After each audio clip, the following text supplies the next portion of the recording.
ഡൽഹി നിയമസഭാ തിരഞ്ഞെടുപ്പിലെ ആദ്യഘട്ട സ്ഥാനാർത്ഥി പട്ടിക പുറത്തുവിട്ട ബി.ജെ.പി. 29 പേരടങ്ങുന്ന പട്ടികയാണ് പ്രഖ്യാപിച്ചത്.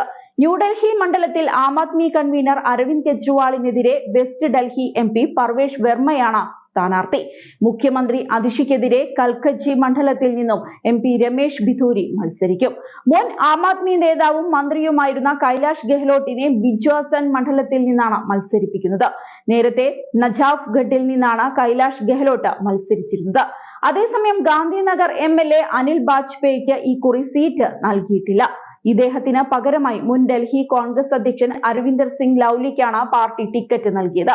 മുൻ ആം ആദ്മി നേതാവാണ് അനിൽകുമാർ. 2020-ലാണ് ഇദ്ദേഹം പാർട്ടി വിട്ട് ബി.ജെ.പിയിലെത്തിയത്. തുടർന്നാണ് ബി.ജെ.പി. സ്ഥാനാർത്ഥിയായി മത്സരിക്കുന്നത്.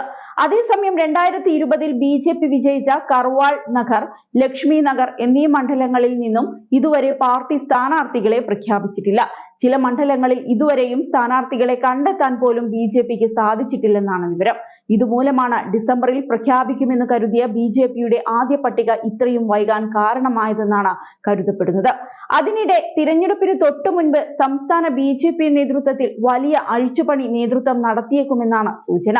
SC, ST അല്ലെങ്കിൽ OBC വിഭാഗങ്ങളിൽ നിന്നുള്ള നേതാവിനെയായിരിക്കും അധ്യക്ഷ സ്ഥാനത്തേക്ക് തിരഞ്ഞെടുക്കുകയെന്നാണ് വിവരം. മുതിർന്ന നേതാവിനായിരിക്കും നറുക്കു വീഴുകയെന്ന റിപ്പോർട്ടുകളും ഉണ്ട്. ഇത്തവണ അതിശക്തമായ പോരാട്ടത്തിനാണ് ഡൽഹിയിൽ കളമൊരുങ്ങിയിരിക്കുന്നത്. 2020-ലെ നിയമസഭാ തിരഞ്ഞെടുപ്പിൽ 70-ൽ 62 സീറ്റുമായാണ് ആം ആദ്മി ഭരണം നിലനിർത്തിയത്.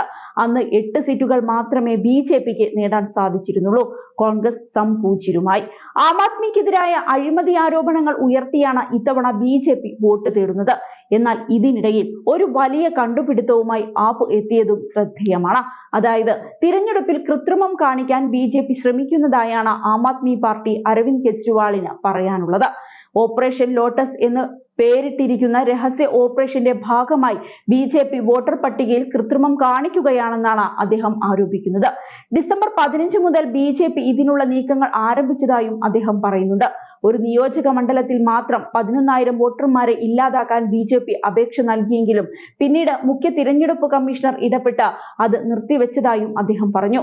ഓഗസ്റ്റ് 20-നും ഒക്ടോബർ 20-നും ഇടയിൽ നടത്തിയ സംഗ്രഹ പുനരവലോകനത്തെ തുടർന്ന് ഒക്ടോബർ 29-ന് പുറത്തിറക്കിയ വോട്ടർ പട്ടികയിൽ മണ്ഡലത്തിലെ ആകെ വോട്ടർമാരുടെ എണ്ണം 1,06,873 രേഖപ്പെടുത്തിയതായി കെജ്രിവാൾ ചൂണ്ടിക്കാട്ടി. ഇത്തരത്തിലുള്ള കൃത്രിമം ജനാധിപത്യത്തെ തുരങ്കം വയ്ക്കുന്നു. ഇത്തരം ദുഷ്പ്രവൃത്തികൾ തുടരുന്നതിന് കർശനമായ നിരീക്ഷണം തുടരണമെന്നും തിരഞ്ഞെടുപ്പ് കമ്മീഷനോട് അഭ്യർത്ഥിക്കുന്നുവെന്നും അദ്ദേഹം പറഞ്ഞു. ന്യൂഡൽഹി നിയമസഭാ മണ്ഡലത്തിൽ വോട്ടർ ചേർക്കൽ ഇല്ലാതാക്കൽ അപേക്ഷകളിൽ അസാധാരണമായ വർധനവ് ഉണ്ടായതായി ആരോപിച്ച് കെജ്രിവാൾ ജില്ലാ ഇലക്ടറൽ ഓഫീസർക്ക് കത്തെഴുതിയിട്ടുണ്ട്. നേരത്തെ ന്യൂഡൽഹി നിയോജക മണ്ഡലത്തിൽ ബി.ജെ.പി. നേതാക്കൾ വോട്ടർമാർക്ക് കൈക്കൂലി നൽകിയെന്ന ആരോപണവുമായി ഡൽഹി മുഖ്യമന്ത്രി അതിഷി രംഗത്തെത്തിയിരുന്നു. ഇതിനു പിന്നാലെയാണ് കെജ്രിവാളിന്റെ ഈ ആരോപണം. ഇത് ബി.ജെ.പിക്ക് വലിയ ക്ഷീണമാകുമെന്നതിൽ ഒരു സംശയവും വേണ്ട.